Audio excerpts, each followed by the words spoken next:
Hi, welcome to the 8th stage of this year's Tour de France. We are still in the mountains, and on this Sunday the stage will take us from Stajon de Rosay to Morcin-Avouria. The stage is 189 kilometers. This stage got 5 categorized climbs. My name is Dick Henderson, and alongside me is our expert commentator Jim Jones. The first mountain of the day is an easy climb. It's 2.3 kilometers with an average slope of 4.3%. After 70 kilometers, they climb up the Côte de Grensin. It's 4.3 kilometers long and it's got an average percent of 3.9. Towards the end of the race, they'll hit Col de la Ramasse. It's 14 kilometers long and is 1,600 meters above sea level. After the riders have conquered the Col de la Ramasse, they will head down to Le Guet. That climb is 3.9 kilometers long with an average slope with about 4.8%. Then is the final climb up to Morcin-Avouria. That climb is 13.6 kilometers long with an average slope with about 6.1%. And there we will see who is the strongest of the climbers. As the riders left the beautiful city of Stajon de Rosay earlier this morning, they all knew that this was a day for the climbers. And the GC contenders will probably give their best because they promised a rest day tomorrow. The weather conditions are the same as yesterday. It's cloudy, cold, and the outlooks tell us that it will give us some rain. And this might favor the Scandinavian riders. Despite the weather conditions, it was no Scandinavian riders in the first breakaway group. Yes, I would also like a cup of morning tea. And as we drink our morning tea, you can see some pictures of the first breakaway establishing. It's good with some tea in the morning, isn't it, Jim? Yes, indeed. Cracker stick? Yes, please, that would be nice. And here we got the breakaway in the first intermediate sprint. And on the first climb, Carlos Sastre attacked, and God knows why.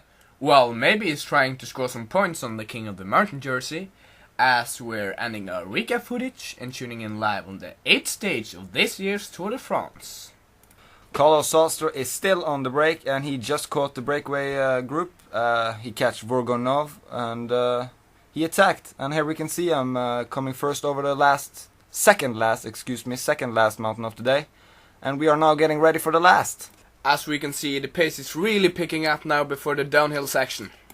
All the respected teams are now positioning the good man up front. And it'll be a hell of a race up to the finish line. Well, as always, we got a lot of questions from our viewers. And this one is from Hellboy. And he wants to know, what's happened with Carlos Sastre in that sprint where he got so angry? And seeing as Jim is not here right now because of some natural problems or issues, I will answer that question. Well, Carlos Sastre told the media after the finish yesterday that Alberto Contador gave him first an elbow in the turn, the right-hand turn, and then when they closed down on the finish line, Carlos Sastre raised his hand in anger. And no decisions has been taken from the officials, so he just has to live with it. As we can see, Sylvain Chavanel in the yellow jersey attacking from the front of the peloton, and Jurgen van den Broek is trying to close that gap. Sylvain Chavanel looks strong today. And that brings us to a question we got from M. Lykke. And since Jim is back from his break, he can answer that question, as we see that it's 10 kilometers left to go. And here's the question. Do you think Chavanel has a chance to hold on to the yellow jersey after this stage? No, I think the time gap is too small. As we can see, Alejandro Valverde attacking from the front of the peloton, and this is a powerful attack. And where are the rest of the favorites? They will have to answer this attack. And there we have one. Alberto Contador, he's doing his best and he's countering on Valverde. Will these two riders, the Spanish riders, work together and get a gap? No, here comes Menchov and Lance Armstrong, and they are closing that gap fairly quickly, I would say. And it's now 4 riders in the front. And we can see Andy Schlack closing that gap, and now it's a huge gap down to the other riders.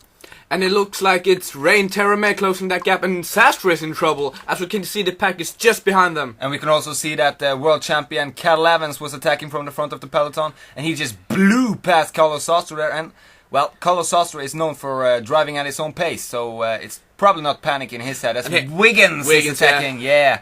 And also Jurgen van den Broek is sitting on the wheels on Sastre as he is closing the gap up to the favorite group. And wow, we are getting closer and closer to the finish line. It's only 5 kilometers left.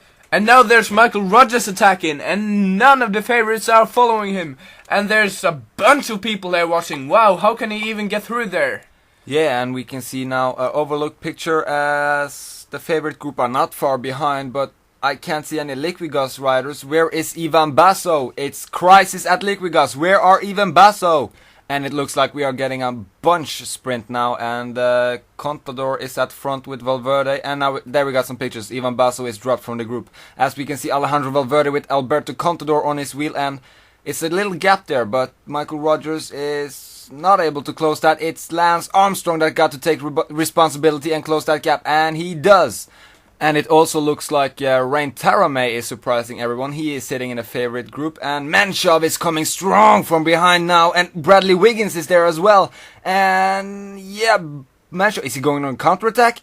No, he's sitting down. It's now 1k to go, and they are starting to attack each other now.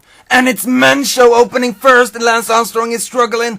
And we all know that Valverde got a good sprint, and he's going hard on the right side as Alberto Contador is trying to close it. Who is this going to beat? Alejandro Valverde! And Sastre is doing his best to not lose time to Valverde and the other favorites riders, and he comes in there, he's only 40 seconds behind. Well, it's a rest day tomorrow, so we hope that you all tune back in on Tuesday. I have been Dick Henderson, and alongside me has been Jim Jones. Arrivederci!